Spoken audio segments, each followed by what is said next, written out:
You know, it's a important context. I drop thought. Yeah. I drop thought. You can't make a mistake, dude. I don't say at 11 o'clock. I'm going to thought. I say I drop thought. Fucking hot in here. Yeah. I wrote just some prompts. Just some prompts. Getting robbed? Yeah. One of the things I wrote was elements of style. Ask Iain about all of his reading. I had the elements of style in my bag so that I could pick up any point during my editing process that I'm not totally confident in the direction that I should take. So just like as an anchor that I can use as I jump into a writing session, just start pouring coffee and just start writing. Yeah. I think it'd be good to at least get a couple pages in before you start. Probably be pretty inspiring. Read a couple pages. Yeah, before. That's exactly what the intention. Yeah, because I think it has such a foundation. There's such foundational pillars where it makes sense on it before, for everything you write. It's like certain arrangement of things. Where'd you pick it up, or where'd you hear about it? Stephen King in his book on writing. That makes sense. Yeah, that checks out. That's a good recommendation. Yeah. I'll take. That's a good recommendation. He said that's I'll take those endorsements. He said out of all the books on writing, he's like that's pretty much I'll be honest. When I first got it, I flipped through the first 2, 3, 4 rules. I didn't really see how because it was more about grammar. And using commas and things like that. And I was like, come on, man. Do I really need this information? And then when you get into the second part, it's just. It hits you over the head that if I don't use this, nobody's going to want to read what I write. Yeah, because it's just explaining it to what your guy who talked about it said about the your listeners are lazy and readers are lazy and bored and whatever.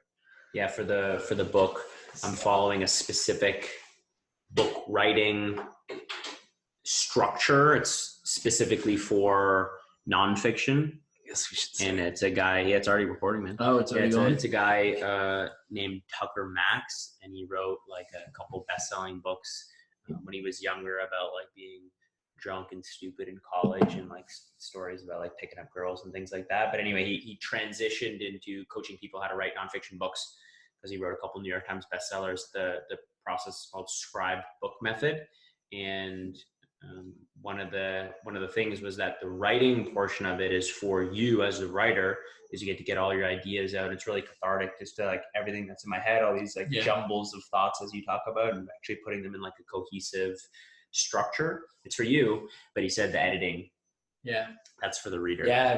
Just the other night I read Jordan Peterson's. He has a whole document on essay writing, and he talked about there's 2 phases to writing. There's the writing, which is the production process, which goes in alignment with the guy that you follow, who talks about when you write, you shouldn't be constantly editing every word because it stops the production. Sure. And then that's the production process, which is the first process, and then the second process is the editing, but not to be mixed for each other. Yeah, he described it as, instead of a rough draft, being a vomit. Yeah. And that way you just let everything flow freely. Yeah. So Jordan said production, edit it.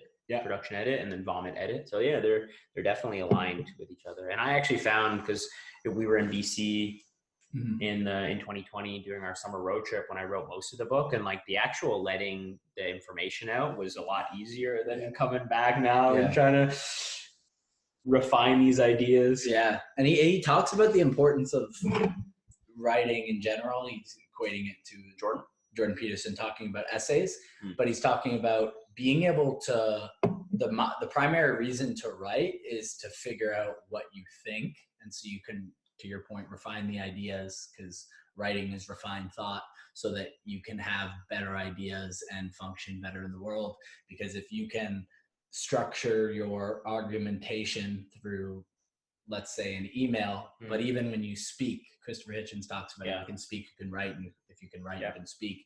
And he talked about, if you want a job, if you're at a job interview, or if you are wanting a promotion or a raise or anything in life, you need to make a persuasive argument as to why you do something. And writing is a way to refine your thoughts, thereby your arguments. And just a quick, actually practical thing that he broke down, he talked about, let's say you have a paragraph, and in that paragraph, you're trying to make an argument.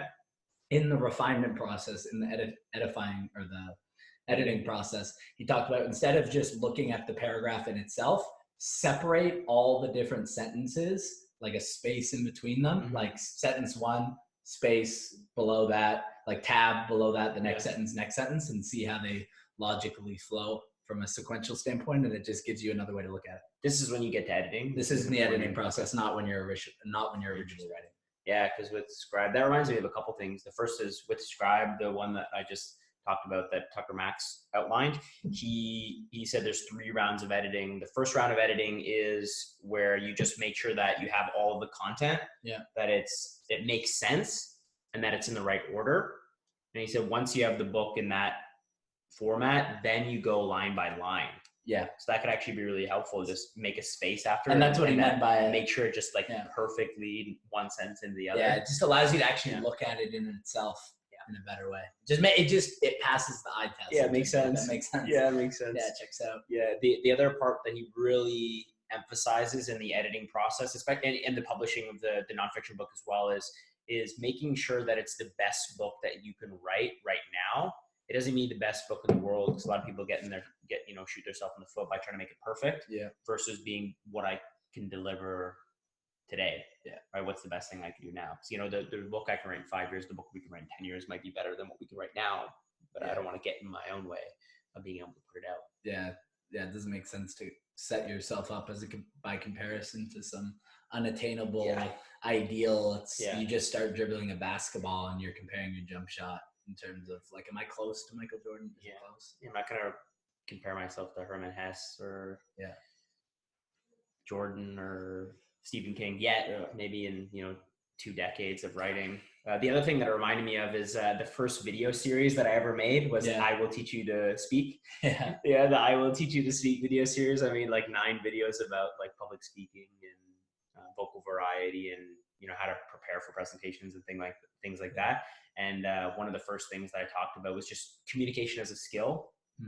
And how you may not necessarily use it to stand up in front of an audience of 500,000 people, but you can absolutely leverage communication as a skill for a job interview, for a date you're on, for just making an argument with a friend, or I know you're on the phone arguing with your mom about things all the time. Arguing with your mom or whatever. About random things. So I will teach you to speak. Yeah. I wanted to get into kind of the smorgasbord of ideas and thinkers, because one of the things you mentioned to me earlier this week was like, dude, the fact that I got interested in fiction reading early on, like got your foot in the door with reading, but also just like these, different ways of thinking about the world and different minds and writers. But before that, you want to jump into where we are and what we're doing right now, a couple travel updates. Yeah, with the Airbnb we showed up doesn't not have complaining. AC. It's winter, so I'd rather be hot than cold. Winter in Canada. So hey, that's actually it's winter here. It's just winter. No, it's summer here. Is it? Yeah. Oh. Yeah. Because they're rainy seasons in our fall. So no, this is considered to be summer for that. No, summer. Really? I think so. No, it's got to be either the Uber driver didn't understand what I was asking. I don't think so, because it's got to be hotter here in the summer than it is now. Enero is January. Enero, and invierno is winter. And I said, "Es invierno ahora in Costa Rica? Is it winter?" And he said, "No, it's verano or whatever it was." I don't know. Anyway. Yeah. It's gorgeous, hot, no AC in this. Yeah, La Fortuna, Costa Rica. Yeah, we're in La Fortuna. I'm happy to be in La Fortuna. Yeah, man. It's fucking sick, dude. We're here, dude. Yeah. Pop it. Happy to be in La Fortuna. Yeah, after enough time, but more than enough time. Well, I wouldn't say more. Enough time, but needed no longer time in San Jose, Costa Rica. Almost like it happened. Is it the capital, or is it just like the biggest city? It is the capital, biggest city. Very modern and city-like. And yet, I mean, maybe it's partly because COVID, but there's really not much to do or see. I went to a nice park one day. Yeah. And I walked to a couple of restaurants and like decent walks, but otherwise it's not a whole lot going on. Yeah. There was like a market. There was 2 markets that I went to. The first one I went to was with the host family. Yeah. So Gabriel and I, after 3 years of being roommates in Toronto and how many months of quarantine together, just like like all of them. Well, all the months of quarantine. Yeah, all the months of All the quarantine. months of quarantine. Back at headquarters, 217 on Dundas Street West, where the show started. 8 or 9 weeks or so in Mexico every single day. Yeah. Every single day. Yeah. So we just took a break before the bottle burst. Yeah. Because we didn't wait till the bottle burst. Basically, was what the point was. Yeah. Is that it wasn't like fuck you. Yeah. It was just like, but maybe in 42 more days it might. Yeah. Like not tomorrow, not the next day, but maybe in like 47. Yeah. Who knows what straw is gonna break the camel's back? Yeah, you never know. So we decided let's take we were in Isla Mujeres and we said Isla Mujeres, Mexico, and we're like, we're gonna be in Costa Rica. Let's try to do a week apart, so we can be reminded of how great it is. Yeah, to spend time with each other and how much fun it is. Yeah, it is. It's fucking fun, man. Buddy, it's back to 10. Right? So fucking honestly, I feel like so good today, man. So fucking back, baby. Back, dude. So we're here in what did we spend in San Jose, the capital, like 12 days? Yeah, I was 1 day less because I had the next day fucking Mexico. Yeah, we did get. Yeah. And then we did. Yeah, and then you got robbed. Yeah. So I have to go there, dude. Yeah, that was on Monday. So we did 2 Mondays ago? Yeah, 2 Mondays. No, it was last week on Monday. Oh, 1 week ago. Literally 7 days ago. Yeah, so what ended up happening was Gabriel and I split up on the Friday. Was our first day apart. You had an Airbnb that ended up having like a sick garden and a bookshelf. Big library, Big library. So you're able to just spend the whole week reading, and we'll get into that. But I ended up staying with basically like a homestay host family. And I just made a video on Instagram saying like, hey, I'm trying to learn Spanish. Yo quiero aprender español. I want to learn Spanish. And a guy that I met on a rooftop when we were back in Playa del Carmen sent me a message saying, hey, I know a family that I stayed with in Costa Rica. They'd probably be interested. So I messaged the lady. She called me. We talked. She said, sure, no problem. She lives with this like older Spanish guy that I literally didn't understand a single. No Wi-Fi? No, they didn't have Wi-Fi. Fucking nightmare. Yeah, how do they even live? Yeah. So they didn't have Wi-Fi. It was a comfortable place. Like they had birds in a backyard that I could do yoga in, and like had a bunch of privacy in my own space, but no Wi-Fi. The guy that she lived with, Mario, didn't speak a single fucking word of English, and his Spanish, I don't know what it was about it, but it was just like I can understand a lot of people, but I didn't understand what he was saying. I didn't get it, dude. I don't know why they say it. It's like total digression. And just the way you said fucking there reminded me. It was so funny when I was in high school. There was this class clown that was like a dick, and like we didn't get along. But at the same time, I got to recognize when like someone's hilarious. It's funny, yeah. And there was a point where like people were swearing in the class, and the teacher was like, "That's enough, no more swearing." And he gets up, very dead serious and earnest. He's like, "Hey, everybody, stop fucking swearing! Stop fucking swearing in the fucking room!" And everyone was just in his style. Yeah, just because he said it so earnestly and just with such like good wit. That's so funny. Yeah, it's unreal. It's so quick. Yeah, same dude though. It was like first week of class, and there was some chick who would like talk in class, and he started calling her Toucan. He started calling her Toucan to the whole class, and he was like, "Oh," and it's just one of those situations where it's like, guys throughout their entire life, through their friend groups, have been making fun of each other and banter and chirping each other, and that's the whole point. And this guy, like, he probably maybe had some like problems at home or whatever. He's a kid, and he's taking some shit, but he's just like a dick, but like also had the fucking reps. Whereas this girl's so like, he's not we're used to like making fun of people, so she'd say something and I don't know whatever, and then he'd like come in, and it would just say some like insanely. Okay, Toucan. Outrageous. Yeah. All right. Sick. Anyway, just some hilarious. Long chat. Well, you've mentioned that to me so many times about like in public, like girls like talking shit or something like that. You just had so many repetitions with your friends. Yeah. Just talking shit about them or like taking it to the extreme that they're just not prepared for that level of banter. They just don't have a chance. Yeah, no. They don't have a chance. Anyway, as you were saying, I had this guy Rob last Monday. Yeah, 1 week ago. Yeah, just trying to build a little bit of context. I was staying with this homestay, and you mentioned they didn't have internet, so there was no internet. So my first thought was, I have a bunch of projects I'm working on. I'm writing a book. I'm part of a leadership group for men in masculinity and men's circles. I want to stay in touch with my family and things like that, and not use all my 4G. So the first thing I did was try to find some decent Wi-Fi, and I ended up finding a Starbucks that had like 40 megabytes of Wi-Fi. So it was like sick, and obviously the coffee was great. So I started walking there every morning, and I did that on Saturday, and then I did that on Sunday, and then on Monday I was walking to the Starbucks, and I was jamming to music and was like, okay, let me call my mom before I start this. So I put my headphones on. I got my Bose headphones, and I call my mom, and I'm on the phone with her, and I'm like maybe 10 minutes away, and I'm about to be on a call in 15 minutes to a prospect for a public speaking gig. So it was like an important meeting that I was about to go to. And I'm on the phone with my mom, and they've got these massive like gutters on the side of the road for the rainwater in Costa Rica. So I'm stepping over this massive curb and watching my footing. And by the time I look up and I start walking again, there's two dudes, and they're 3 feet away from me. And it's like 12:30 in the afternoon, busy street. I didn't think anything of it. Yeah. And a second later, the guy has his hand on my phone. Yeah. It's in my hand. And literally was like 100% instinct. Yeah. I was totally caught off guard, not expecting this. This has never happened to me in my entire life. Yeah. The only time I've ever been in fights was in hockey, and it was just for fun. Yeah. And he pulled towards him to pull it out of my hand. Yeah. And again, instinct, gripped my phone and pulled back. And as I pulled back, I grabbed my arm around his head, and we flipped onto the floor together. And in this like crash and pile, we dropped my phone. And, if I was a criminal, I probably would have like kicked me in the head a couple times. Yeah. Because there was two of them. His buddy didn't even help him. Half-hearted criminals. Yeah, it didn't even help him. He just picked up my phone and booked it. Good friend. Yeah. He didn't even help.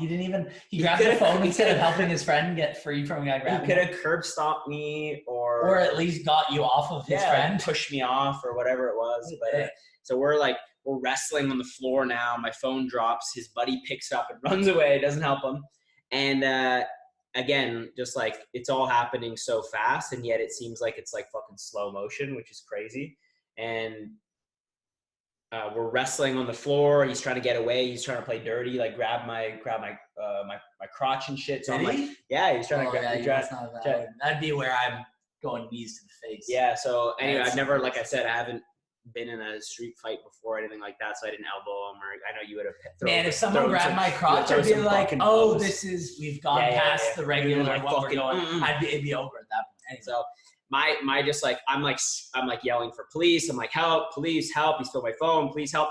I was on the phone with my mom, so my headphones are laying on the floor, and she's like, "What do you mean he stole your phone?" she's like, yeah, she's like, I don't know what she was thinking, but she called the embassy or whatever and was trying to work on that. But my phone was gone, and I'm with this guy struggling on the phone, wrestling on the floor with him, and just like the only thing that I was like, I can't let him leave. Yeah. So I'm yelling police. People start to gather. I'm pitting him to the floor. He's trying to get away. We're wrestling, and eventually the police come. People start surrounding. And I like get off the guy, and he like tries to move, and there's like other people there, so it's like obviously he's not going anywhere at this point. And the police get in, and they start slapping him around, and like at this point I'm just like in shock, adrenaline coursing through me, and there's like faces everywhere, and like people are talking to me from all these different directions.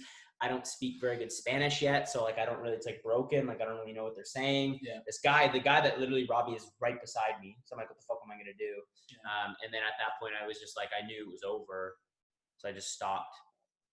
Fortunately, there was this guy named David who was a local Costa Rican guy, and he actually heard me screaming while he was on a bus, and he got off the bus. Off the bus for it? Wow. Yeah, he heard me screaming while I was like, police help, while I was on the bus, and he got off and ran 2 blocks back and stayed with me because he spoke English and Spanish, and he said he's a very empathetic guy, and he could feel my desperation.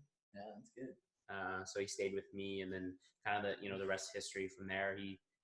The police brought me back to the police station. David came with me. They arrested the guy. They fed me chicken. It's quite the initiative on David's part. Well, you could have been like, it sucks. Yeah. I Oh gotta shit. go where I'm going. Oh shit. You know, because Yeah, every once in a while you hear like things. How did that feel from the adrenaline standpoint? I didn't realize how much stress the adrenaline creates Yeah, a lot. until a couple days later. I was gonna say because it's like days. You used it, and the point at that point isn't to worry about pain. At that point, it's survival. Yeah. So it's not on the radar of even thinking about this being an issue because you have bigger fish to fry at the moment. But then once you've settled back and security is no longer a danger, you realize holy shit. Yeah, it makes me think about like people in like wartime or people that had to be like paying attention and they got their arm blown off and they saw their best friend die. Yeah, get shot in the neck or and then actually imagine like that's on one hand, like that's from them stealing your phone and you defending yourself and scary. But actually a lot of the majority, like a big portion of people that suffer from PTSD from war, it's not from things that happened to them or what they saw, but from what they actually did themselves. Because they see themselves doing things that they wouldn't even imagine. Yeah. That makes sense. Because again, I'm just speculating, making shit up at this point. But if he escalated it and started to try to harm me, then I don't know what I would. I would have had to do. Anything's possible. Yeah. It's by any means necessary. At that point, would I try to protect myself? So in terms of like how did that feel, I didn't notice how much stress it was until days later. Because for a couple of reasons, like I said, I was on the way to meet a prospect for a public speaking gig. Actually, the next day, I already had scheduled like probably one of the biggest virtual talks that I've ever done. So you had things that occupy the front of your mind. Yeah, it happened, and I basically was wearing a mask because I didn't want it to seem like a big deal or that anything had happened or that it fazed me at all, because I was about to go do this big presentation for Bell Let's Talk, which is a mental health campaign back in Canada, and for a company that was a charity that I care about that was counting on me. And so again, I was like pushing out the acknowledgement of what I had been through. And then by the time the Wednesday and the Thursday rolled around, I took a couple of deep breaths and I was like, holy shit, man, like whatever happened, like wreaked havoc on me physically. I wasn't like injured or anything like that, but one of the signs of immunocompromise for me, that my immune system's compromised, like it's like just like a lot of stress. And I've experienced this before, like when we go to festivals and don't sleep enough, or we do a little bit too much drugs, or don't eat the best food, or get too much sun, I get cold sores. And it's just like my immune system compromised, and I was like immediately cold sores showed up, and I was just like a 2 out of 10 on a scale of energy. And definitely just such an influx of cortisol. From just even like a chemical level. So much stress. Just feeling, and because it's one of those. It needed to do. Because in hindsight, you're like, oh, I grabbed my phone and we wrestled to the ground and people came. But at the time, you don't know if they're going to pull a knife, if someone has a gun, if the other guy's going to kick you in the face. So even though it didn't happen, your body's at that time was releasing the chemicals as if that was a possibility, because at the time it was a possibility. So it literally is like signaling life or death chemicals in your body, which is obviously stressful. I learned a lot from that experience. The kind of the irony around it was like, we've been talking a lot about like tip of the spear and having novel experiences and that's gravitas. That building towards. It's good. Jim Rohn would say, you freaking set it up that way, so we have something to talk about right now. Jim Rohn always said, don't seek security, seek adventure. Alan talks about having close shaves. No, it's great. It all worked out, didn't it? I'm just glad I'm safe. Man. So the irony was the day before I was like at church with this host family in like 100% Spanish, and the pastor was up there passionately talking about Jesus Christos in Spanish, and I was like making a video about like how proud I was of myself of putting myself in a position to have like novel experiences, and then the next thing you know, I'm fucking getting mugged. It's funny because you had such a stressful week and I had such an antithesis of that. The opposite. So I was staying with this Airbnb hostess in her 70s. So I stayed there for a week, and this was her description on the Airbnb review. She said, Iain spent many hours reading good books. His plan for the future is to travel and accumulate experiences to write stories and novels. Hopefully he can. So that was a good way to paraphrase back to... That was her review? That was her review on Airbnb. Nice. Did you write a review too? Yeah. Yeah. You wouldn't have been able to see it unless you wrote one. Yeah. So nothing. Yeah. So anyway, just spent an entire week. She had this even though she was Spanish, she had an English section of her library. And she lived in Ohio for 7 years. Something like that. Cool. Yeah, Cincinnati, I think. Cool. And she had a library that she'd collected for like 4 decades plus, and she had an English section, and she had a whole bunch of really good books that I read, including a textbook on fiction, and poetry. And you said it was really good. Dead Poets Society. Dead Poets Society, which is a novel, only like 115 pages or less, and it's so good. They made a movie with that was one of the movies that Robin Williams played a character. So it's at a private school in the 50s in the United States in Vermont, where it's like very strict.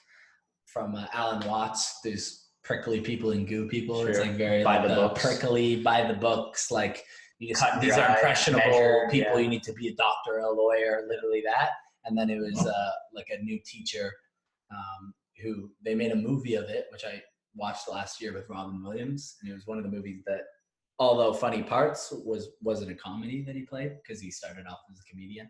And basically he was getting all these boys that have just all their parents pressured to be a doctor, a lawyer, and then he's the English teacher explaining poetry to them. And in one of the parts, it was funny in the movie and the book, there's a part where there's a page in their textbook on poetry explaining this is how you do poetry, and you need to learn the tempos and the schemes and all this like very technical nature. And he's like, he read it all out to everyone in the class, and he's like, all right, now everyone, I want you to rip out this page out of your book and have them all rip out the page and throw it in the garbage. Nice. But yeah, it's one thing to say, I want you to rip this out, but it's another thing to get them to actually rip it out. Yes. Yeah. And then I remember I was reading, and it served as the impetus to go and write some poetry myself. Yeah, would you write 7? Yeah, one day, and I wrote some stuff on the one night, which you'll see soon. 7, 8 poems. Yeah, so it just spurred it. Just reading it, that is very encouraging. It inspires you to want to be artistic and create. And one of the things he talks about in the class, to the class, he says, we're all worms. We're all worm food, and that, doctors and lawyers and all these different things that are necessary functions in society are important. He said, if everyone wrote poetry, then everyone would starve. Like, you can't have everyone be focused on things like that. And being a doctor, being a lawyer, all these different necessary functions are important. But what we come alive for, what we live for, is art and romance and love and beauty and all those things. Yeah. So that's anyway, very good book. I read it in like a day, and then I read that. And I was just gonna say that reminds me of a little bit of my own personal philosophy when I see people that are very spiritual, like on the spectrum of spirituality, or people that are very much on the side of economics or business or kind of material external type success. Yeah, being industrious, things like that. Like, those people could use a little bit of psychedelics and spirituality. Yeah. It's like the valedictorian of some high school or university speech, and he comes up and he does his speech, and he's like, I wish I didn't study so much in school. Yeah, because it's like I'm valedictorian because I had 99%. Yeah, because I had the best high school experience. Yeah. So it's just like, at what point is it too much? Yeah, find that balance for yourself. No, I like that, and I agree. I'd love to see some of that poetry come out. I like it because when they rip it out, it just says like, there's no mistakes. Don't worry. Form is useful. Like we started this podcast talking about elements of style, and the one part of it that I've been using is part 2, number 1, which is have a structure. But that being said, it's also not. Yeah, you gotta find the balance. Yeah, you got to get paint on the canvas. Yeah, paint on the canvas, and you got to. Yeah, I mean, it makes sense from the from the article or blog that Jordan Peterson wrote on essay writing and writing. He talked about the importance to know the rules before you break them, which is something that in general, because if you have the gravity rule. What, like gravity? Leave that one in time. Well, no. Once you know, you can break it with some sort of. I guess you create could like try a to zero go to gravity Mars or something. I like was that. just saying, if you're gonna jump, start from the ground. Yeah. Put it in. Yeah. Know the rules before you break them. So you read you read Dead Poet Society and chilled at this Airbnb with the slate. Yeah, I read antithesis of the week that I had. Yeah, so I read Dead Poet Society. I read Alice Through the Looking Glass. Yeah, is that like the sequel of Alice in Wonderland? So funny. Is it funny? So fun. Like usually when there's things that are funny, whether you're watching a movie or reading, and you sit at home and it's the joke, and you're like, and you're very straight faced. Like, that's funny, and you're not kidding. You're like, that's funny, because laughing tends to be a kind of a social activity of acknowledging something. But I'm reading this book, I'm laughing out loud for myself. It's so funny. It's like the wit on him it's just phenomenal. I remember you saying that you laughed out loud to reading Fear and Loathing in Las Vegas. Yeah, that book was so funny. So was it? But it must have been a different style. Obviously different. But I would say like the Fear and Loathing was just bizarre, whereas the totally outrageous. The Alice in Wonderland is just so silly, but at the same time such intelligent humor. There's the one example where Alice, who's a little girl, ends up talking to Humpty Dumpty. And for some reason, she meets all these weird and strange characters, and all of them kind of answer very literally, and they have these weird conversations. And Humpty Dumpty quickly says to her, he says, "How old did you say you were?" And then she said, "I'm 7.5." And he says, "Wrong. You never said how old you were." Oh. You see that, like little things like that, where it's like very like technical and literal. Wow. Where she's talking to this like she's full of shit, eh? Yeah. She's talking to this like tortoise who is talking about his time. It's so stupid. This tortoise, who a griffin brought her to, that the Red Queen brought her to. Nice. Anyway, so she's talking to this tortoise, and this turtle, is talking to. Was explaining about his experience going to school as a kid, and he was explaining how the lessons worked. And he explained, so the first day it was 10 hours, the second day it was 9 hours, the day after that was 8. And Alice was like, "What are you talking about?" She's like, and he said, "Well, it's lessons, so it lessons every day." It's all these like very weird literal jokes and humor. Yeah, it's like double entendre, all that kind of stuff. And it's also silly and funny, and that's why they were successful for children as children books, but at the same time also personification, just the it's funny, like it's very, very intelligent humor. It kind of reminds Lewis Carroll, which was his pen name. He wrote in like the 1800s. Did you have any, because I know you read a lot for kind of like structure and style and entertainment, and you're really drawn towards literature and poetry and philosophy. Did you take anything away from like a personal philosophy perspective from any of the books you read this week that's like useful for the listeners, where it was like made you really ponder and contemplate whether it's useful for your life? The one that was definitely the most thought-provoking was by an author that I started off reading this trip, named H.G. Wells. Yeah. Word about the history of the world. Okay, the Dias Cast. The Dias Cast, Julius Caesar. Perhaps supposed to be the correct pronunciation of Julius Caesar, which I wrote the other night. It's an empowering thought to think that when you look at history and you look at all the different decisions made, and you're like, that's horrible, that's good, that's bad, and you make your judgments on all the things that have happened, contrasting it to how you view reality. And you realize that if one single one of those decisions was different, then the way in which you're experiencing reality wouldn't be the case. Because you wouldn't be listening to this. Yeah. We wouldn't be talking. And I found that super interesting because and what really blew me away was I read this book by a novel. So the book that I just said was a history of the World by H.G. Wells, and then I read by the same author a book called The Time Machine. H.G. Wells. H.G. Wells is a novel, wow, like a novella. So he has a whole bunch of different stuff. Get this. Good for him. He wrote this in That's range. He wrote this in 1895. It was the first book. It was the first real book that created the entire genre of science fiction called Time Machine. Cool. He also wrote a book called and these guys are just producing. They're just producing. Yeah. It's I forget what it was. The Day After Tomorrow or whatever. It's like a book, or it's like it turned into a movie adaptation. Oh, like Tom Cruise. Oh wow, the Aliens. I've seen that movie. Yeah, so that's H.G. Wells. Years later, and you know the Invisible Man that came out in theaters a couple of years ago. Anyway, it's like a big. Anyway, yeah, I know, but anyway, it's a book. It's a movie adapted from H.G. Wells called The Invisible Man. Cool. And interestingly enough, someone who we both read in the last couple months, George Orwell, who passed it along to you, wrote 1984. Important. Very relevant very, very important, which a book that I want to read for the pros is Christopher Hitchens has a book called Why Orwell Matters. And he's like a huge George Orwell fanboy. So the way in which this all connects as you should be. Is very, very interesting because George Orwell, I looked it up. This is crazy because I started and I was just finishing or just at the same time reading my H.G. Wells book on the history of humanity. And after Jonathan finished 1984, I got it back from him and I decided to read it again.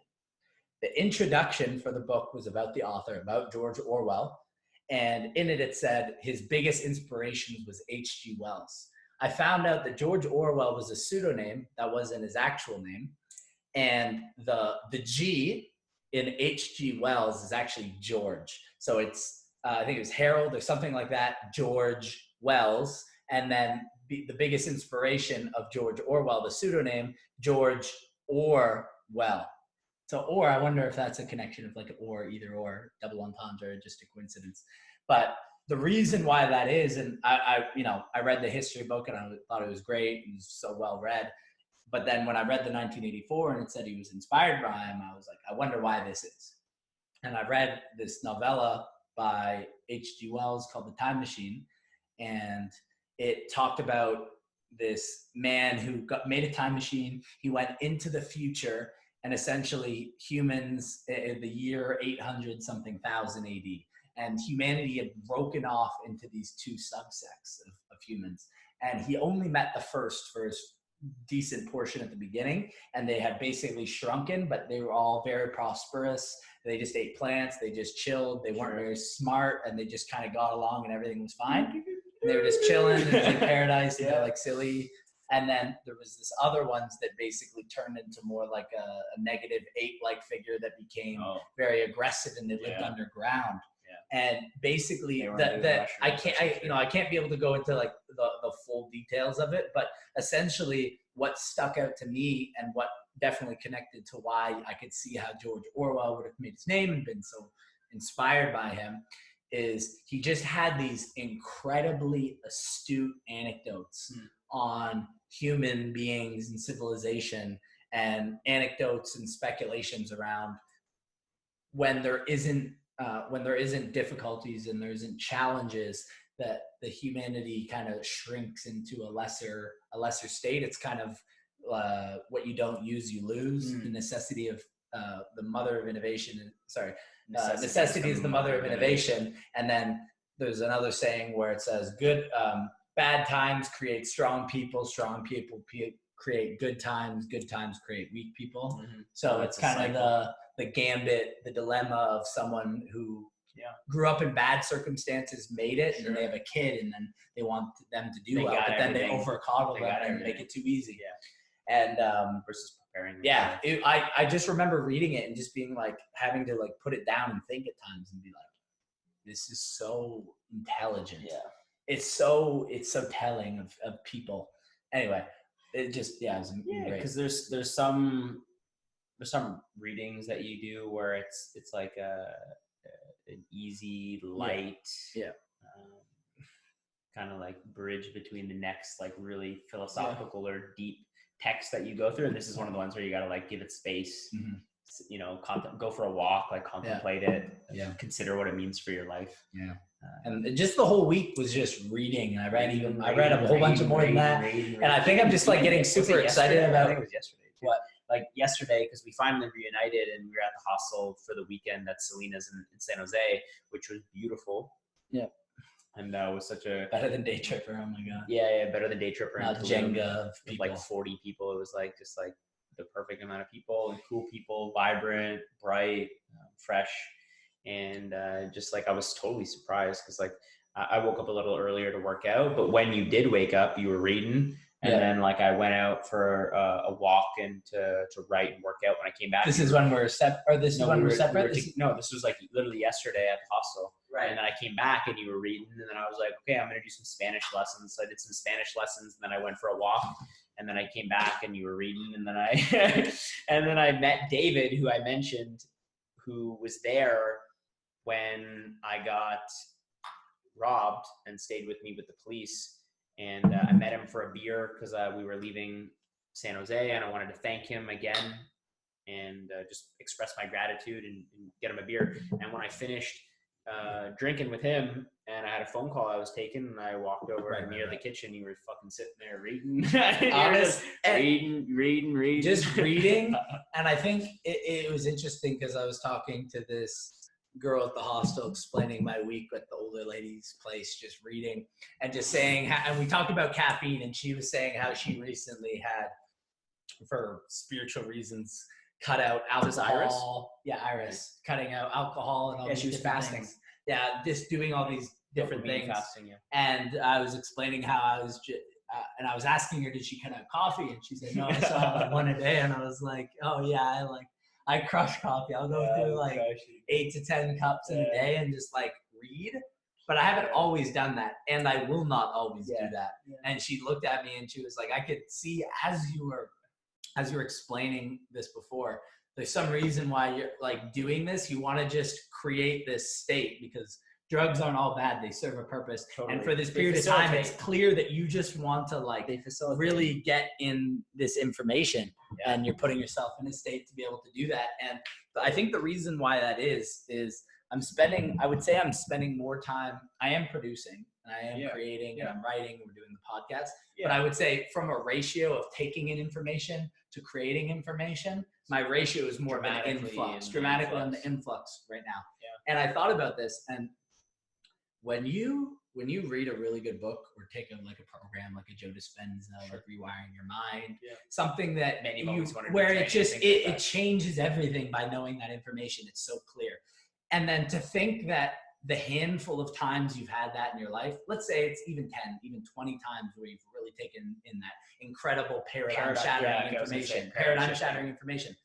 How arrogant it is to assume that you're through even a tiny percentage of the shit that could be. Sure. And that's not to denigrate, like we're doing this podcast right now, so we're producing and documenting the process of learning these things. And the whole thing that you always bring up a lot from our favorite Jim Rohn is the setting of the sail, which I was just watching in terms of creating your philosophy, which is creating the setting of the sail, where it's like, are you sure you've taken in enough philosophy to set the best sail yet? Or are you fucking building on the wrong base?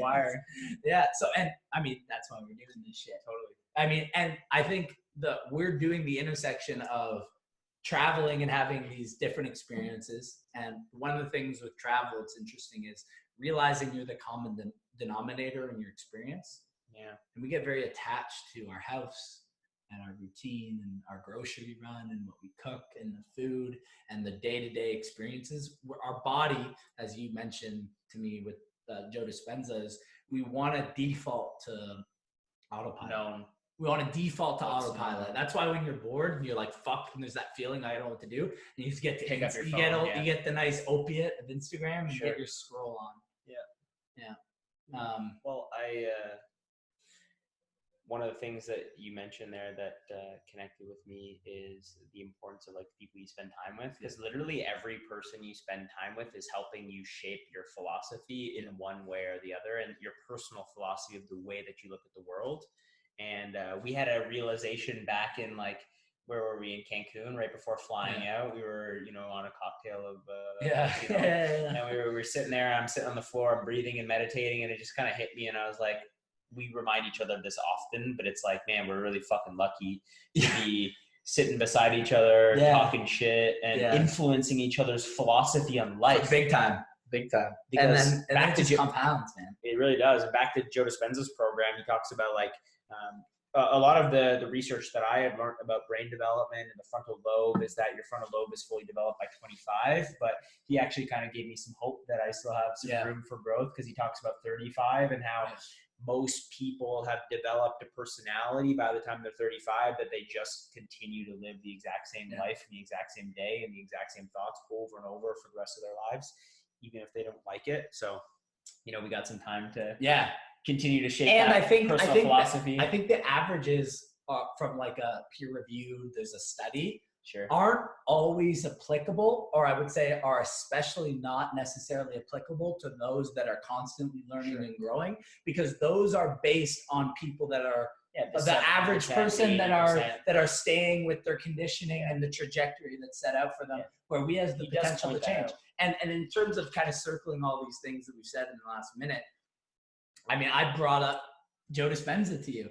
And I mean, you also did Deanne show that to you? Because he's the first one there. There was a connection, and you showed me Deanne, and he. I don't know if he directly influeed it, but in terms of us like getting a job and us living together, and then me at some point getting more into him, and then me explaining him to you, and then you just explaining that soliloquy, and then me explaining back with the peer, like, and then now us talking. It about goes this. back to what you were saying about H.G. Wells and the history of the world, and how if anything happened differently, it wouldn't be happening how it is. Yeah, and I mean, all this is like us getting excited about. I mean, this is just a like typical tip of the spear and typical conversation that we have in that. And this is why it was great to have a week apart, because you spend all your time, you forget that we're fucking, there's like when you're around each other for so long, you forget why we're around each other so long. Bro. It makes sense, dude. It's working out pretty fucking well. You got a man bun? Dude, there's no chance. Dude, if we didn't meet, I don't think you would have done. I mean, maybe probably be married right now. Yo, obviously it's like, and he couldn't have it. You might have been. I might have been. Anyway, it doesn't matter. Yeah, lots to talk about in this episode. We're really just like cracking the surface here. I'd say a fun, great milestone is, this is episode 11. We didn't realize that last one was episode 10. Yeah, we totally forgot the Tulum New Year's episode. Because we didn't know it right off. Yeah, it probably is, to be honest. So sorry if anyone does listen. Actually, I did send it to someone. I did send it to my cousin. The New Year's Eve episode? The New Year's Eve episode. I sent it in Scotland because I thought, well, it's just audio, but the one with all the noises, and I sent it to him because he had messaged me responding to a story from my podcast with the girl where it was talking about, and we were talking about psychedelics, and I think I sent him that one because I thought it was a write-off, because we did another New Year's Eve episode where we talked about our psychedelic experiences quite a bit. Post New Year's Eve. And I think I sent it to him. I think he said he was going to watch it. By the way, I think he has a couple cool songs, which is interesting. Songs? He's like a singer for this, because singer for EDM. Curtis is he's a singer for like EDM promoter tracks and stuff. So anyway. So this is our 11th episode. Man. So definitely we broke the double digits to celebrate here. That's huge, La Fortuna. Dude. And we were just talking about, one of the biggest, one of the next steps for us. We got a couple next steps for the show. Like, it may not mean anything to you, but from an internal kind of dialogue perspective, like having higher standards so that we don't have gentlemen's agreements. And what that means is, like, when you work in relationship with someone, you have agreed upon standards of how the relationship works, so that, number one, when you point out, hey, we're not taking action based off our standards, it's not like a me attacking you. It's there's you, there's me, and then there's the third identity, which is the relationship. From a relationship perspective, we're not honoring what we said we would do. So having higher standards, and the other thing is just having like by-whens of when we're going to do something. One of the things we also talked about was just like, sharing it and say, inviting people and say, hey, we got this podcast we're doing. I think that beyond anything else, that's definitely the number one room for improvement right now. It's just getting people listening, and then and we're a big stand guys before you optimize and guys, then I think right? having people listen and then getting feedback, good and bad, is the impetus and that creates the fuel for the combustion of the further episodes and the continuation of the excitement, because we made a commitment to do for 6 months, one a week, and we're a little off the pace. Yeah, I was going to say that's one of the gentleman's agreements we've had. Yeah, not committing to at least once. That being said, I think we should do it on Thursday. I was just about to say, so we're doing it on Monday, and we did one a week, so we're going to do it in 4 days, so that'll help us cut back, because this makes sense from an episode where we're talking about the travel, the week apart, getting mugged and shit, and then after this, the next one will be, we can direct it more towards in the same way we did my episode for a birthday. I'll be doing it your birthday and that'd be fun. What you learned, so you can practice any of the soliloquies that you want to decree. I think I'll just let them simmer in subconscious and then let them show up when they show up. Yes, sir. And I think it makes sense in the same way that we did 2 episodes with Mosin. Mm-hmm. We hung out with Mosin for a month. Let's do 2 with Mike when we meet him. Maybe first couple of days with Mike, and then we've been pushing off doing podcast episodes with Mike Maluski. I think what we'll do is it makes sense to do y'all would love having a podcast. The first one with the 3 of us, and then I think I need to do an episode with him on mine, but with our dads. It's got to be 4 episodes. Yeah. We do one, the 3 of us. Yeah. You do one with him. I do one with him, and then we do one together. That's 4. Yeah. Yo, I mean, you know how he was in the first round of Circle Up. I was going to say, you know how Circle Up podcast. You know how Tim Ferriss does the episode where he outsources an episode? That might be a decent option for have a conversation of Circle, like the one where I take over for the episode. And should always be innovating. I was going to say, it makes sense because that is a very the story of Mike and I having our dads who committed suicide, the exact same with Circle Up. It's just a perfect one to have. You know what we could do is we could do the podcast together, the 4 of us, the 3 of us, and then you can do your episode. Yeah. And then if you can post it within a few days, I can listen to it. And then you do one on yours where you're asking questions. I can apply it to, and you can post it on Conversations Worth Having and Till the End. Yeah. And then I can post mine on Circle Up and Till the End. Yeah. And then we could do a wrap-up episode before we leave. Sure.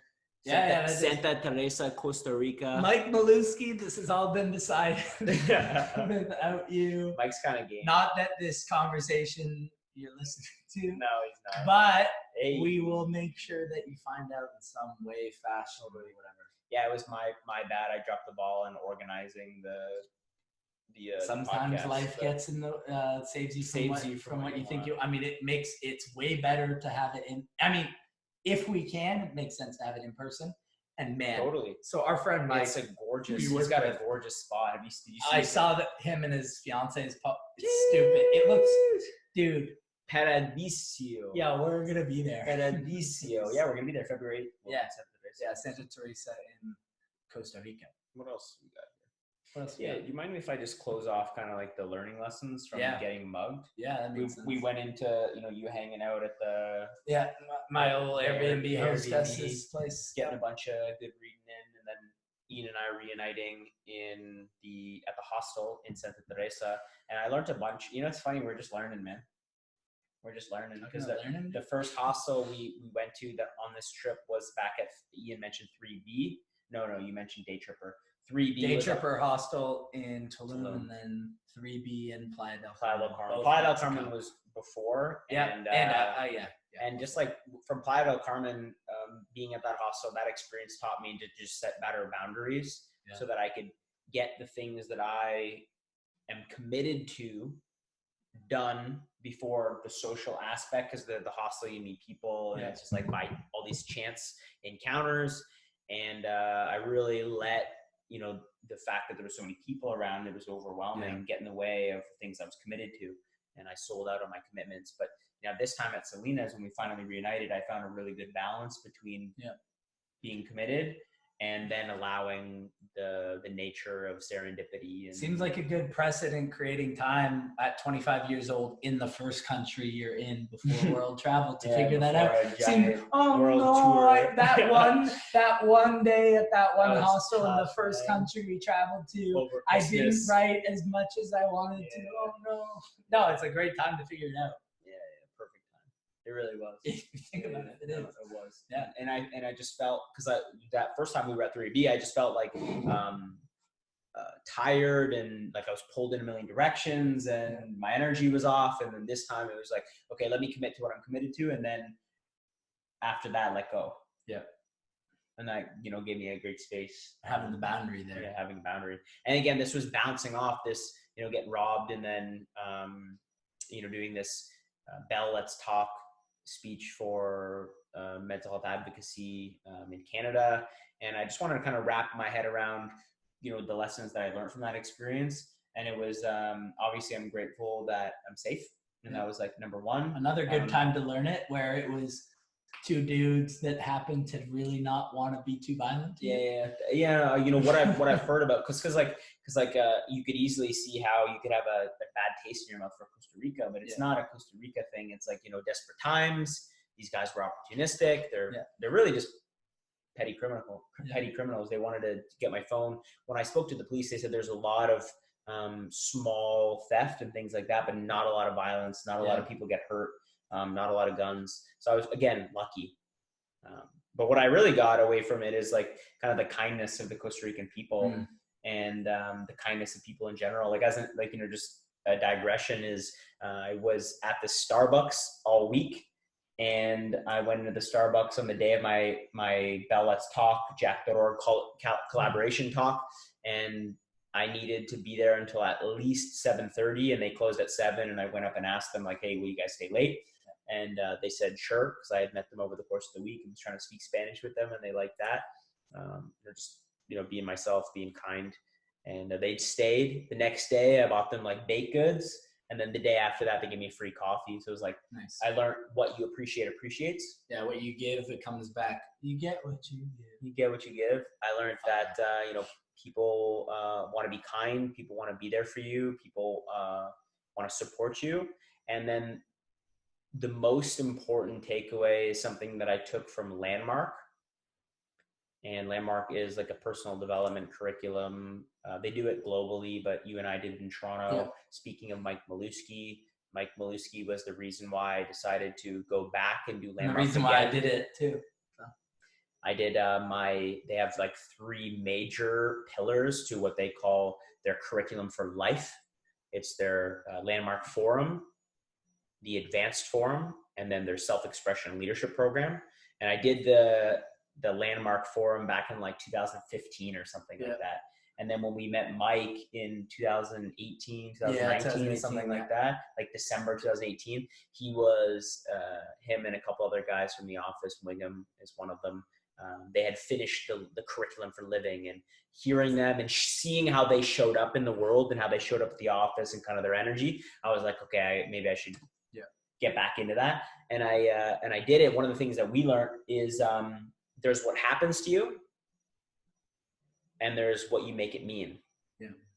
There's over here is what happens to you, and then over here is what you make it mean. And then I related that to Alan Watts, which says your life is either a tragedy or a comedy, depending on how you look at it. Yeah. And, this happened, and I was like, the irony of me wanting these novel experiences and then getting mugged, and like how I could easily look at this as like, the world's out to get me, or I'm a victim, or things like that. And the takeaway that I ended up getting is, because this is what happened, is I got mugged. But what I make it mean is that I wasn't paying attention.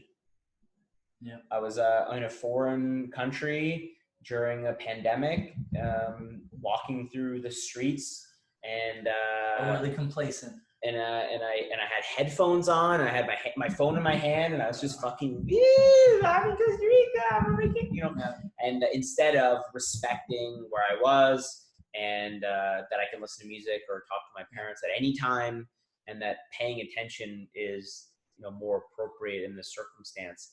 And so the what I took away from it, what I made it mean is that, it's okay that happened and I got lucky and I'm safe. I need to pay closer attention. Yeah. That reminds me of the Alchemist, Paulo Coelho, who we're a big fan. And yeah, we got big plans. We got big plans for that. We're going to do a pilgrimage. That it was something an author got inspired by to write the book, where it's about the shepherd boy who sells all his sheep and he goes to a foreign land. And like you, in his first country, he got essentially thefted of all of his things. And then as he realized he had lost it, while he's in the middle of the street in there, he thought to himself, my biggest fear is that I will become bitter and distrustful of people because one person betrayed me. And then he resolved to himself and he said, in circling back to what you mentioned in terms of the Alan Watts connection of, your life can be a comedy, it can be a tragedy, whatever you decide it to be.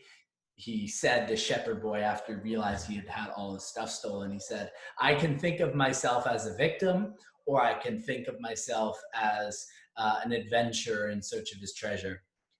He decided to identify as an adventurer in search of his treasure. End chapter. Beautiful. Yeah, well said.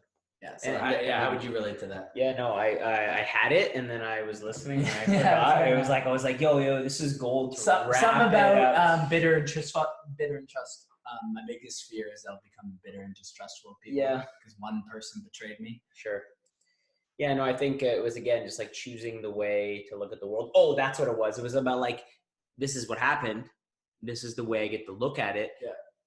Back when we were in Playa del Carmen, Mexico, we stayed at this place for 3 weeks. We were with Mosa, and it was one of the best times of our life. It was such a sick deal. Yeah. It was only like $10 a night. I can't believe we're at this like perfect location right at the beach in Mexico.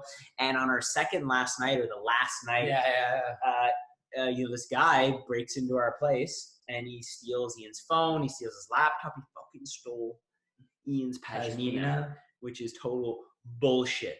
Yeah. And the way that you really surprised me was choosing a very empowering way of, this is what happened, this is what I'm going to make it mean, was, this is an opportunity for us to buy each other phones for Christmas. That's a great illusion. And just one of many ways you looked at it. But one of the ways Ian looked at it was, my phone's lost. Jonathan's got this old shitty phone. It's near Christmas time. Let's buy each other a phone for Christmas, and we'll both have better gear. So it's just spinning it in a way that serves you. Yeah. And so you spin it in a way that serves you. And then here's the funny part: all of this coming together full circle is, at that time, we bought each other phones. And I was using a shitty, cracked iPhone 8 with a bad camera. And think about how sad you were about the fact that you had 2 Apple IDs from back in the day, one on your phone, one on your laptop, and you had yet to kind of combine all the files on one. So instead of joining to his new iPhone 11, he was on his old iPhone 8 for such an extended period of time. December 16th or 17th or something that we bought the new phones. Yeah, like before Christmas. But like a week or two before Christmas. And then it was like the end of January. So basically over a month later, I'm still using this iPhone 8. Yeah. And just about to be done with it too. And the guy steals it. Oh, and so the way I made it mean, and we were talking about this over our Facebook Messenger that same day when we hadn't seen each other yet, but we were still messaging, like, bro, are you good? And I was like, yeah, I'm okay. And we were just like talking shit about how the guy signed into my iCloud and locked me out. And you were like, dude, this guy's savage. And then I was basically just saying, like, I think this is an omen from the universe to fucking get rid of my old phone. Yeah. That piece of shit. Yeah, it's kick in the butt. And start using the new phone. And then you did, and then now you took that nice photo with David. I took the nice photo with David at Selena's. Yeah. With the new phone. Yep. Just like that. Feeling just, I was actually talking to a guy at the bar. I met the regional manager of Selena's, and found out that they started in Panama and had 2 locations in Panama, and they blew up in 10 locations in Costa Rica, a bunch through Central America. They're now in the States and Portugal and all these countries. And this guy walked in, this British dude, and he said he was like, he'd just been through 40 hours of transit. He walks up to us. He's like, just a tiny question. just a tiny question for you guys. What to do with my life? And he, like, that was how he started it and opened it. Yeah. It was funny. Yeah, he's the But- CEO of the company. Yeah, he was CEO of a company, and he was he was just, I don't know where I was going with it. Anyway, he was saying he was talking shit. Yeah. I don't know what I was saying. I mean, unless you had a specific point. No, I did, but it's gone. Yeah, it's gone. It's in the ether. I mean, it's interesting. I mean, I think the reason why people laugh at something like that, and he's self-deprecating. He's a successful CEO, and he comes in and says, "What do I do with my life?" Which is something that obviously everyone can relate to. And I think as we kind of referred to, yeah, you get it and you get it. See if something I say spurs to it, but we oftentimes, there's your internal peace and happiness and presence that we're like, yeah, we prioritize it, but like way it manifests in our life is we're chasing after the job and the promotion and the money and the house and all the external things. And we're like, yeah, that's important. I'll get it once I get to this certain checkpoint. And then it's this incessant moving of the goalposts of, I'll do it after this, and then after this, and after this. And somehow along the way, it got bought into the regular people's narrative that you'll figure out your internal once you get an external figured out first. And it's like, I want to be in the best possible scenario. Yeah, so I can do that. I think it's completely fucking backwards. I want to have the girl. I think it is.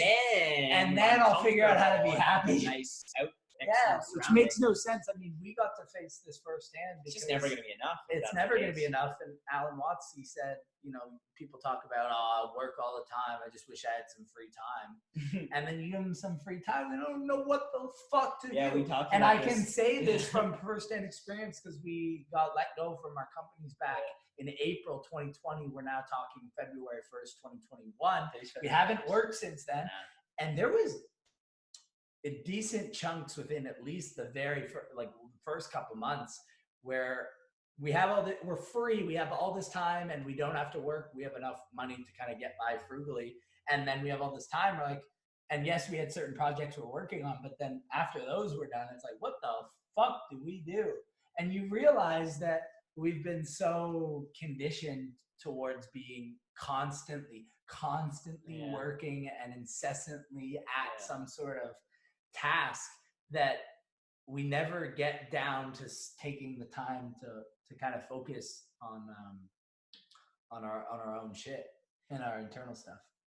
One of the things that maybe it was a month after we stopped working, that I had like the questioning of myself was like, how did I get anything done when I had a full-time job? Yeah, see, I was like, when did I have time to do anything? Because we lived at our house and the coffee shop was right there, and we're just reading and we do our workouts, and it's like at the end of the day, and we're like, how do people wake up, commute to work for let's say longer than usual? They put in their time and they came back.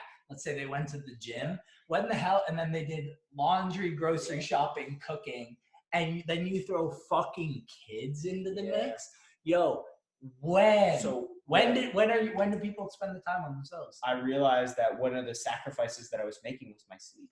Mm-hmm. And like, imagine, sure. So I'm working full time, trying to get all the things done that I'm trying to get done. Like I'm going to sleep less so that I can do those things. I'm going to wake up earlier, when I'm dead. and I'm going to but then you add kids to the mix. Like, oh, dude, fuck, man, holy shit! And the fact that a lot of people aren't putting themselves in the position to be doing that on their terms, and it's happening whimsically, and then you throw that in, and then you don't have sleep, and you don't have energy, and you don't have time, and then you're worried about the bills and the money. You can't be up all night reading. Yeah, you can't be. Refining your philosophy and your set of the sail. When can you do that? Like for us, we're pretty well equipped. We're lucky enough. We had where our parents raised us well, and we didn't have to worry about missing a meal, and they encouraged us the right things. Just worth it. And we had a shitty apartment, and we left our job, and we had enough money to travel, and we didn't have commitments from girlfriends and commitments and mortgages, partly because we set it up that way, but partly because it's just the way things went. And it still have the monkey mind telling us, oh, do you really want to go do that? Like, you should probably be progressing in certain areas. And it's still hard. And we're enlightened, and we took the psychedelics, and we've done the meditation, and we've done all this stuff. And it's still hard. Imagine with all the other things happening, it's like, when and how are you going to start working on this shit? That's a good point to bring up. I think a note you made on your phone today. So we rolled into La Fortuna after a 5-hour bus ride. First thing we did was we went to the bank, got some money out from the ATM, hundreds of thousands of colones. We're just fucking balling out here. Balling out here. It's only 480 colones per one It's massive. Yeah, and then we find a restaurant and order some steaks. Oh, that was great. Some Coca-Cola Sin Azucar. No sugar, baby. And over some espressos, over some cappuccinos at the end, we were just like shooting the shit over some philosophy. And one of the things you mentioned is that, one of these days I'm going to write some novels when I want to. And then we had this exchange about doing what you want to do. And then you mentioned, there's caveats to this. Yeah. And did you write it? Yeah, I wrote it down. Simply put, because we're talking about this, and I was talking about how it kind of comes back to like taking a lot of information and reading right now, and putting too much pressure on myself because I have some like creative gifts that I have a desire to kind of come to fruition, where I'm kind of way too much judging myself on, am I producing like some top author or speaker or thinker? Am I producing at the clip and the rate right now currently that they are? And they were in their heyday when they really made a name for themselves. And the answer currently, even though I'm doing certain things at their heyday, no. And being way too hard on myself in terms of what I want being some sort of like career achievement or life's work. And then not realizing that there's phases of life, and that life's work takes your life. Life's work takes your life. And that just because you're not, success is not linear. And the experiences of getting robbed before you did that thing that you would have done years ago if you prioritized doing the material things as opposed to having the experiences of traveling, you might have missed the philosophical component that allowed you to build on the correct or on the best foundation for you to do the things you want. And it's prioritizing doing the things you want, and being happy and being content and allowing things to come from that. And then what we wrote down from that is do what you want with good judgment in good faith. So can you say it again? Yeah. Do what you want. Do what you want with good judgment in good faith. So follow your bliss and what you're gripped and what you're excited and what gets you excited and up and hard, veiny about, and do that in the most kind of sustainable way that you can, because your body might be, what? Instead of heroin. You might have done some heroin, and you'd feel like you're being hugged by an angel. So it's like following your bliss. So the way I'm equating that to myself right now is, as I said before, not producing at the same proportion as what I'm taking in from information and philosophy and books and novels, which is another fucking kick in the butt, man. I'm telling you, the novels are a vast accelerator of gravitas, man. It's nuts. As soon as the book is done, that I will be reading. Yeah. And more. I'm reading. And then it's just do what you, and you caveated this as make sure it's actually what you want. Yeah. But do what you want. So and follow your bliss and what you're content with. So the way I've equated that to myself is that means just reading books on a beach and just hanging out and working out and chilling with friends and just having a great time drinking coffee. Coffee to the face. Then just follow that, because if you do what you want, what you think you want, well, you'll either find out it is what you want, and maybe within that is you didn't create some giant world-renowned name for yourself, but you're happy, so it's fine. It doesn't matter. Whatever happens from that happens. Or maybe you try that and you're happy for a bit, and that's great, but then maybe a point comes when you're not, and then you do something different. Instead, it's hedging your bets with what you want to do and what you think will make you happy with your best judgment in good faith. So you're not like you're being accountable that you're not self bullshitting yourself. You're not doing heroin and you're not totally bullshitting yourself, But if you do that, and if like, it just comes back to my general philosophy around just be yourself and let the chips fall where they may. That's a good one, man. Where we haven't talked about that one. Yeah. It's just, I don't even know what I mean. That's anyway, good old 2019 philosophy. Yeah, and like, if that means you make $45K as a subpar accountant working wherever, and you have, and like, it doesn't matter. Prioritize the happiness and the presence and whatever your values are, whatever those lie, and do those from an internal standpoint. You always wanted to the person you always wanted to be, and prioritize those values and live those to the best that you can live those values in a way that makes sense for you. Yeah. And then whatever the external result is, instead of having some external benchmark on what success is, have them from an internal standpoint and let the results of that be whatever they be. And what's interesting enough is, even if in the short term you prioritize this like free-spirited lifestyle where all you do is self-indulgent, but your immediate group of friends and you're having fun and you're just chilling wherever, maybe you literally do that for 5 or 10 years. But you know what? In that time, you're going to develop a couple. Probably unlikely. You're going to develop. I like the hyperbole. You're going to develop those skills, and then eventually, if you sharpen the axe, you can cut some pretty big trees down then, and then the wood that you've cut down 20 years from now might be way bigger than if you were cutting smaller trees down every day since 10 years ago. It's not, and like, even if you were just sold out on the external metric of like some life's work, some immortality project, even if you subscribed, which I don't, to that being the number one thing in your life, creating a name and creating a footprint, a contribution, well, you don't have to worry about, to your point, like, a life's work takes a life. You don't have to worry about what you're just contributing in 2021. It's the entire process of it, and it's intervals, and there's different phases. Yeah, no, I agree. Because as an example, my sister mentioned that a lot of her friends had reached out to her, being like, "Is Jonathan good? Like, what's he doing right now? like, why is he traveling during a global pandemic?" And it's just it's not like this, I'm finding myself. It's it's just a phase. It's an interval. It's like, it's the right time to do this. Yes. And then when it's not, it won't be. Exactly. And I've thought about this a lot. Like, when it's not, it won't be. I'm realizing it is now. Like, I think it might even extend for years in the different ratios. But traveling at like the ratio of like 5 days, a couple days here on like a constant state to countries and countries. More like a couple weeks. Exactly. And like months. That is not going to be sustainable, not from a practicality, but from like a desirable standpoint long term. But until we've scratched enough itches around all these different countries, it will be. And then instead of going from like 1 week in a place, maybe I'll go from a month, and then maybe we pick a place that it's going to be 6 months, and then you know what, very realistic, it'll come to a point where after we've lived in for 3 months to 12 months in 5 to 10 places, it'll be like, you know what, I'm down to set some roots in on this one place.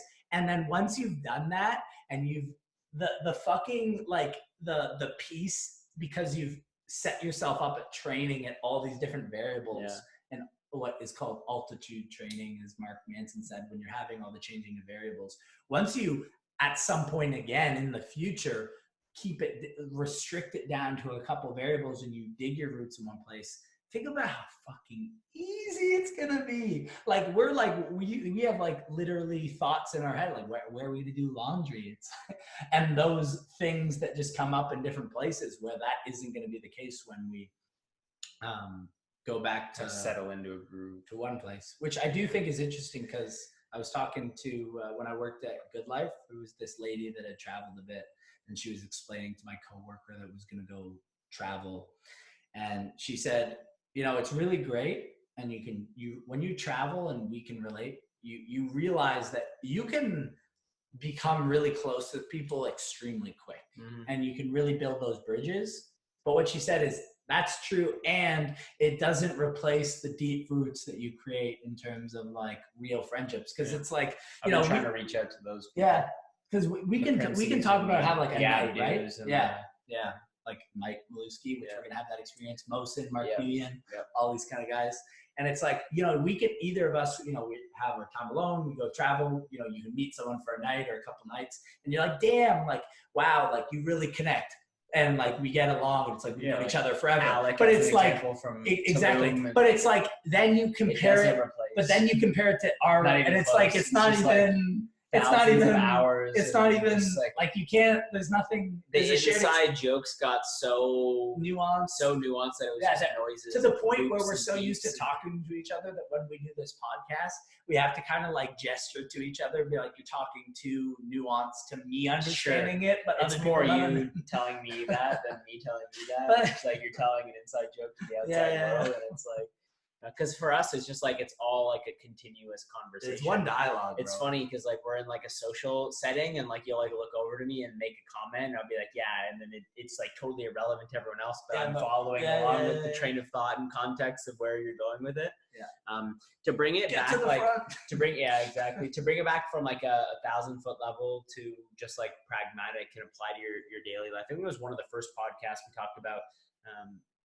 The David Data Way of the Superior Man. The very first chapter is spend an hour every day doing what it is you're putting off. Yeah. Because you're mentioning doing what you want and having faith that when it's not what you want to do anymore, you won't do it anymore, and you'll do the thing that you want to do. Yeah. And that's the in good faith part of our little axiom. The in good faith. And so it's like starting whatever that thing is. Because like for a lot of people, it doesn't make sense to just quit their job and to move away. And that's not what we're advocating it didn't for. When we first had the idea to travel. travel. When we first had the idea, sure. It was just a seed. More than a year. More than a year before. We're like, wouldn't it be nice to do that? A couple of years before. So it's nice. We were putting ourselves in the position where that was a possibility. Yeah. But 1 hour is what his recommendation was. Is men is the way he put it. He positioned it because it's the way of the superior man. But people, they're waiting for the stars to align. Yeah, all the ducks to get in a row. All the ducks to be in a row for something different to happen in their life, to start doing the things that they've always wanted to do. And he said that nothing will change. It's not going to perfectly align itself so that you'll be in a position to do those things you've always wanted to do. So he said, whatever it is that you want to do it for an hour a day and start now. Mm-hmm. And so for you, that was reading. And then it went from reading for 1 hour a day to reading for 4 hours a day. And that's beautiful because you'll do that until you don't want to do it anymore. Yeah. And then when you want to be writing for 4 hours a day, you'll be writing for 4 hours a day. And it'll get to that point at some point. If you want to exercise for 4 days, you might exercise for 4 hours. It's just like allow yourself to just follow the bliss and to follow your heart. Because if you prioritize that, be in the now. It's like, and know it'll all play out perfectly as it's been designed. Like because once you realize you don't have to, it's the mindfulness, you don't have to achieve anything beyond yourself, because this is just a play, a dynamic. So anything that's causing the never-ending self-doubt, like the worry, it's like, do you want to prioritize doing that? You don't need to actualize anything beyond yourself. You don't need to have anyone know your name. You don't have to have anyone espouse anything you've written or thought of or contributed, because it's like there's no one to save. It's doing it once it becomes like a literal, like a calling. And I think it's having the faith to do what you want, with the faith that it will become self-evident and apparent to you what you're called to be from a contribution standpoint in this life. Yeah, I'm planning on getting a tattoo at some point this week in La Fortuna. This week? Maybe in Santa Teresa on my bicep. It seems like the most appropriate place to get it, considering Jeff O'Brien from back at Fix Software. That guy's face. Yeah, he sent a Slack back when we were working at Fix Software, when you could make Slack group chats, just out of the blue. No one was expecting. I wasn't expecting. I wasn't. I remember reading by this fucking message. But he basically made a message between you, Abdu, our other friend, and I. So it's Jonathan and I and our two coworkers, and Who else was in it? It was just the four Jeff, of us. okay, Jeff. But this was the beginning of the So group. So no devastating. comment. Nothing. The four of us had maybe never been in a conversation together before. Yeah, but we've been, in But the all gym, together separately, but like at the gym. Yeah, The and then all of a the sudden point. there was the message out of nowhere where I don't even know how to say it. It's like this like weirdly deformed dude. Yeah, it was like basically if you Google image deformed dude. If you Google image like weird dwarf deformed dude. Yeah. And then he said, hey, and then he messaged the group. He's like, hey, Jonathan, I found your body double. We will kill many Persians.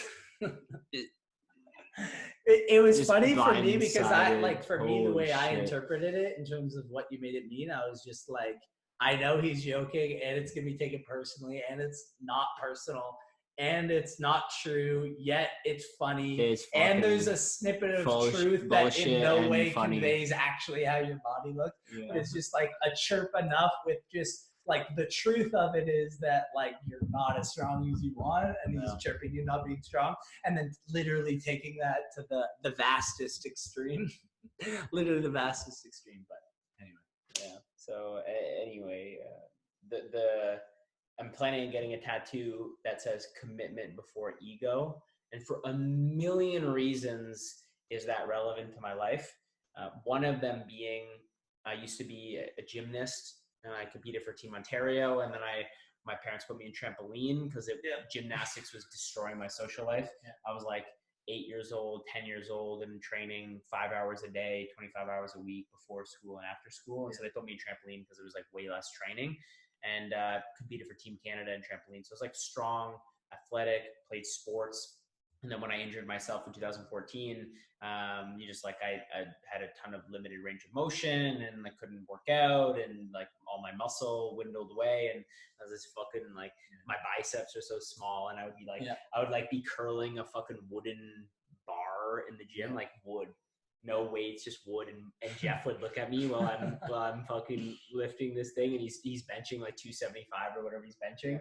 And I'm like curling this thing with my biceps and he sends this message over Slack about my body double. And the commitment before ego is just like, it ties into this doing what you want with good judgment and in good faith. Because if you're committed to doing what you want versus putting your ego first, which is what you think you want or what you think other people would like or what you think other people would acknowledge you are, or who you think who you are would react in the situation. Or you could just do what you actually want. Yeah. And then the good faith is knowing that if you just keep doing that, then whatever pans out is exactly how it should pan out because it's what you want to do. Yeah. So I'm planning to get that tattoo. And then again, for a million reasons, like as an example, my dad didn't come to Costa Rica because of COVID. And that was a commitment for his health before the ego of having him here. Yeah. And for sure. And the urge to have him here. So true. Yeah, I think I'm going to get a tattoo this week. You going to do it? Yeah. I mean, sooner than later because I want to be able to because the way it just blares in my mind, and I think it's good to ask this. I think it doesn't make sense to question someone's tattoo once it's been there, but to ask beforehand, which is on the basis of our inside jokes that we'll explain to you on the foundation of which I'm building this question on. Was tattooed on a girl that I knew's skin, where it's an expression called "Don't drown a witch." LOL. Which "Don't drown a witch" is basically saying if an idea is good, then you should have it stand up to questioning. Sure. Because if it's a good idea, it will stand up to the scrutiny and the comparison. There was the witch trials, and their stupid bullshit was that a witch couldn't drown. So if they tried to do that with a woman and it was a witch, then she was a witch, then she'd float, which obviously never happened. So they were just drowning chicks. They're drowning chicks. It was just another story. They liked incense. Yeah, the point is like question idea. I think from like isn't that putting your ego for? Like, well, it's just like literally like the whole like tattoo, like ego not being real, having ego tattooed on your skin. Yeah. In terms of like a validating. Ryan Holiday has the tattoo. Yeah, I mean, and he has ego is the enemy. And this is interesting because it's something I've been thinking about recently as well. He has a book called "Stillness is the Key," and we've talked about how pretty much everyone that we admire from a thought leadership level meditate, And Ryan Holiday, who's an author and writes a lot on Stoic, ancient Greek kind of Stoic philosophy, he doesn't meditate, and he has a book, which Really? like, dude, I listened to his podcast with me. I'm not kidding. What? He has opportunities. Like, what? He maybe he's opportunities in life He's like to meditate, but he's just like, I just won't do it. I can't do it. What? I know. Anyway, yeah. Surprising. So first time I'm hearing that. which, be thinking about it. I wrote this recently, and I think it's very important when it comes to critical thinking, is we often think that person's a hypocrite, and then we write off the argument. Where hypocrisy, someone saying a statement that is hypocritical, so they're making a condemnation, they're saying this, you shouldn't do this, or you should do this, when they don't do the thing they're recommending, or they do the thing that they're condemning. And we think because their personal conduct doesn't align with what they've said, that we now have to write off the argument, which is completely not true. Yeah. If a heroin addict on the side of the road who fucking sleeps on the side and kills people and stuff, and they within the droll of their drunken heroin stupor, they say don't do heroin, you'd be like, hey, who are you to say? And then you don't, and now I'll do the heroin.